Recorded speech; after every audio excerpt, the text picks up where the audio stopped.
నమస్కారం. ఈరోజు మనం ఒక చాలా పెద్ద టాపిక్ గురించి మాట్లాడుకోబోతున్నాం. అదేంటంటే ఒక 100 కోట్ల వ్యాపారాన్ని సున్నా నుంచి ఎలా నిర్మించాలి. ఇది చాలామందికి ఒక కల. కానీ ఆ కలను నిజం చేసుకోవడానికి సరైన దారి ఏది? దాని గురించే ఈరోజు మనం వివరంగా చూద్దాం. 100 కోట్ల వ్యాపారం వినడానికే చాలా పెద్దగా అనిపిస్తుంది కదా. అసలిది నిజంగా సాధ్యమేనా, లేకపోతే ఇదొక కలైనా? చాలామందికి ఇదే ఆశయం, కాని దారి తెలియక మధ్యలోనే ఆగిపోతూ ఉంటారు. సో ముందుగా ఈ ప్రశ్నతోనే మన చర్చను మొదలుపెడదాం. చాలామంది ఏమనుకుంటారంటే, సక్సెస్ అవ్వాలంటే ఎవరికీ రాని ఒక మ్యాజికల్ ఐడియా ఉండాలి అని. కానీ నిజం చెప్పాలంటే అదొక పెద్ద అపోహ మాత్రమే. ముందుగా మన మైండ్లోంచి దాన్ని తీసిపారేయాలి. అసలు సీక్రెట్ ఐడియాలో లేదు. మరి ఎక్కడుంది? అసలైన రహస్యం ఏంటంటే విజయాన్ని హ్యాండిల్ చేయగల సత్తా మనలో పెంచుకోవడమే. చూడండి, ఒక చిన్న ఎగ్జాంపుల్ చెప్తా. అనుకోకుండా మీకు లాటరీలో ఒక మర్సిడీస్ కార్ గెలిచారనుకోండి. బావుంది, కాని దాన్ని మెయింటైన్ చేయగలరా? దాని సర్వీసింగు, పెట్రోల్ ఖర్చులు భరించగలరా? సక్సెస్ కూడా అంతే. దాన్ని నిలబెట్టుకోవడం చాలా ముఖ్యం. ఈ మాట చాలా పవర్ఫుల్. ఈ మొత్తం చర్చకు ఇదే ఆధారం. మనం కేపబుల్ అయితే చాలు, డబ్బు దానికదే మన దగ్గరకొస్తుంది. అంటే మనం డబ్బు వెంట పరిగెత్తాల్సిన పనిలేదు. మన స్కిల్స్, మన సామర్థ్యం వెంటపడితే చాలు, విజయం మన వెంటే వస్తుంది. ఓకే, మరి బిజినెస్ ఐడియా గురించి ఆలోచించే ముందే అసలు మనమంతా పెద్ద సక్సెస్కు, ఆ సంపదకు సిద్ధంగా ఉన్నామా లేదా? ఆ మైండ్ సెట్ ఎలా ఉండాలి? దాని గురించి ఈ సెక్షన్లో చూద్దాం. చూడండి, మనం చాలాసార్లు సమస్యల్నే తప్పుగా చూస్తాం. అసలు సమస్య వేరే ఉంటుంది. ఉదాహరణకి, మంచి ఐడియాలు లేవు అనిపిస్తుందా? అది కాదు అసలు సమస్య. మనం సరైన చోట వెతకడం లేదు అనేదే నిజమైన సమస్య. అలాగే పెద్ద కంపెనీలు నన్ను తొక్కేస్తాయి అనే భయముందా? దానికి బదులు సైలెంట్గా బిజినెస్ ఎలా బిల్డ్ చేయాలో నాకు తెలియదు అని ఆలోచించాలి. డబ్బుల్లేవనేది కామన్ కంప్లైంట్, కానీ లోతుగా చూస్తే నా లైఫ్ స్టైల్ వల్ల సేవ్ చేయడం కుదరట్లేదు అనేదే అసలు కారణం. చూసారా? ఈ మైండ్ సెట్ షిఫ్ట్ చాలా చాలా ఇంపార్టెంట్. సరే, మైండ్ సెట్ గురించి మాట్లాడుకున్నాం. మరి ఆ 100 కోట్ల ఐడియాలను ఎక్కడ వెతకాలి? దీనికి 2 ప్రాక్టికల్ సొల్యూషన్స్ ఉన్నాయి. చూద్దాం. మొదటి సొల్యూషన్, సేవలు సరిగా అందని వాళ్ళని టార్గెట్ చేయడం. ఎక్కడైతే పెద్దగా ఎవరూ పట్టించుకోరో అక్కడే పెద్ద అవకాశాలుంటాయి. ఒక మంచి ఉదాహరణ ఏంటంటే వృద్ధులు, పెద్దవాళ్లు. వాళ్ల పిల్లలు చాలా బిజీగా ఉంటారు, కానీ వాళ్ల దగ్గర తల్లిదండ్రుల కోసం ఖర్చు పెట్టడానికి డబ్బు ఉంది, ప్రేమ ఉంది. ఇదొక ఎమోషనల్గా కనెక్ట్ అయ్యే చాలా పెద్ద మార్కెట్ అన్నమాట. అండ్ ఇక్కడే సామో ఇంట్రెస్టింగ్. ఈ ఒక్క సమస్య నుంచి చూడండి ఎన్ని 100 కోట్ల ఐడియాలు పుట్టించవచ్చో. 1. వాళ్ల హెల్త్ రోజూ చెక్ చేయడానికి, మందులు గుర్తు చేయడానికి, కాస్త తోడుగా ఉండటానికి ఒక జెనెటిక్ కేర్ లాంటి యాప్. 2. ఎమర్జెన్సీగా నర్సులు కావాలంటే ట్రైనింగ్ ఉండి బ్యాక్గ్రౌండ్ చెక్ చేసిన వాళ్ళని అందించే ఒక ఊబర్ ఫర్ నర్సెస్ ప్లాట్ఫామ్. ఇంకా 3. ఇది పాతకాలం ఓల్డేజ్ హోమ్లా కాకుండా ఒక 5 స్టార్ 7 స్టార్ కమ్యూనిటీ లివింగ్, వాళ్ళ life style, health, social connections మీద ఫోకస్ చేసే ఒక లగ్జరీ ప్లేస్. చూసారా, ఒకే ప్రాబ్లం, 3 భారీ బిజినెస్లు.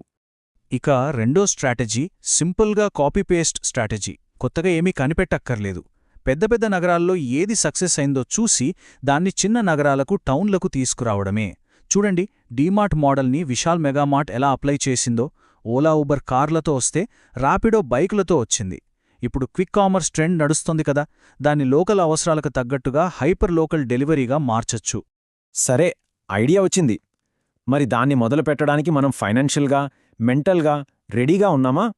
అదే ఈ వ్యవస్థాపకుని అసలైన పరీక్ష. ఇక్కడ 2 దారులున్నాయి, చాలా క్లియర్గా. ఒకవైపు ఈఎంఐ స్లీవ్, అంటే ఈరోజు ఎంజాయ్ చేయడం కోసం రేపటిని అమ్మేయడం. క్రెడిట్ కార్డులు, లోన్లు, ఖరీదైన లైఫ్ స్టైల్. ఈ ఉచ్చులో చిక్కుకుపోయి ఏ రిస్కు తీసుకోలేరు. మరోవైపు ఫ్యూచర్ ఫౌండర్, భవిష్యత్లో స్వేచ్ఛగా ఉండడం కోసం ఈరోజు కంట్రోల్లో ఉంటారు. కనీసం 6 నెలల ఖర్చులకు సరిపడా సేవింగ్స్ బిల్డ్ చేసుకుంటారు. దీనివల్ల వాళ్లకి ఒకవేళ ఫెయిల్ అయినా మళ్లీ ప్రయత్నించే ధైర్యం, స్వేచ్ఛ ఉంటాయి. వ్యాపారంలోకి అడుగుపెట్టాలనుకునే ప్రతి ఒక్కరికి ఇదొక అగ్ని పరీక్ష లాంటిది. అదే సేల్స్. జాబ్ మానేసే ముందు మీరొక విషయం ప్రూవ్ చేసుకోవాలి, మీకు అమ్మడం వచ్చా అని. ఎలా?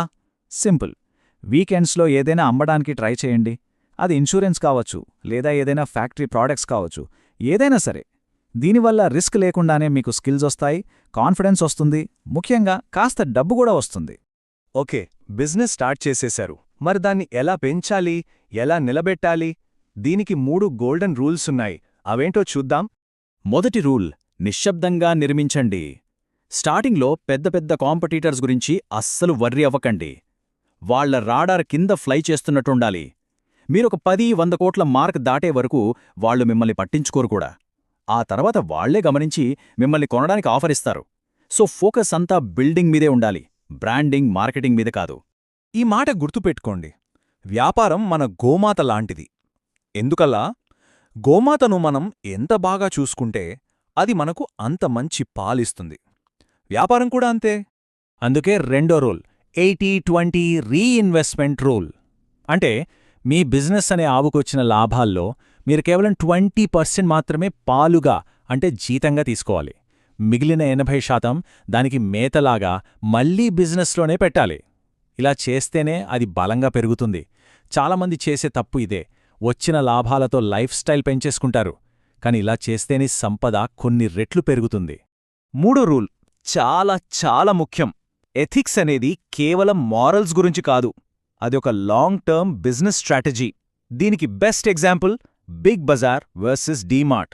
బిగ్ బజార్ వాళ్ల సప్లయర్లకు నెలల తరబడి డబ్బులెగ్గొట్టేది, కాని డీమార్ట్ 7 రోజుల్లో పేమెంట్ చేసేది. బిగ్ బజార్ వాళ్ల ఉద్యోగులకు మామూలు జీతాలిస్తే డీమార్ట్ ఈఎస్ఓపీస్ ద్వారా వేల మందిని కోటీశ్వరుల్ని చేసింది. తేడా మీ కళ్ల ముందే ఉంది. ఒకటి కనుమరుగైపోయింది, ఇంకొకటి దూసుకుపోతోంది.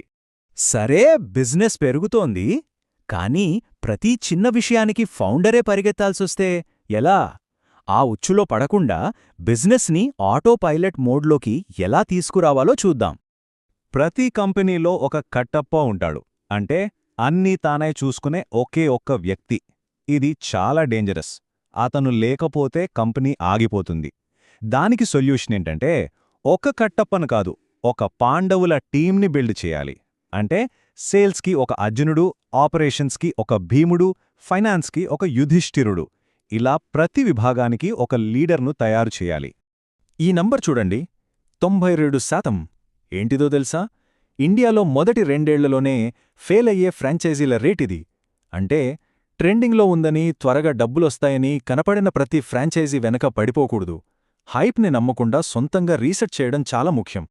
భవిష్యత్తంతా అడాప్టేషన్ మీద ఆధారపడుంది. ఒకప్పుడు క్విక్ కామర్స్ వల్ల కిరాణా షాపులకు ఎలా అయితే ముప్పొచ్చిందో, ఇప్పుడు టెక్నాలజీ, ఏఐ వల్ల ప్రతి బిజినెస్కి ఒక సవాల్ ఎదురవుతుంది. ఇక్కడ చాయిస్ చాలా సింపుల్: మారాలి, లేదంటే కాలగర్భంలో కలిసిపోవాలి, డైనోసార్లాగా. సో కొత్త టూల్స్ వాడటం అనేది ఇప్పుడు ఆప్షన్ కాదు, అవసరం. ఫైనల్గా ఒక్క మాట: స్టే హంగ్రీ, స్టే ఫూలిష్. నేర్చుకోవాలనే ఆకలి, కొత్త విషయాలు తెలుసుకోవాలనే తపన ఎప్పుడూ ఉండాలి. ఆ స్పార్కును మాత్రం ఎప్పటికీ చావనివ్వకండి. ఎందుకంటే ఆ స్పార్కే మిమ్మల్ని 100 కోట్ల ప్రయాణంలో ముందుకు నడిపిస్తుంది.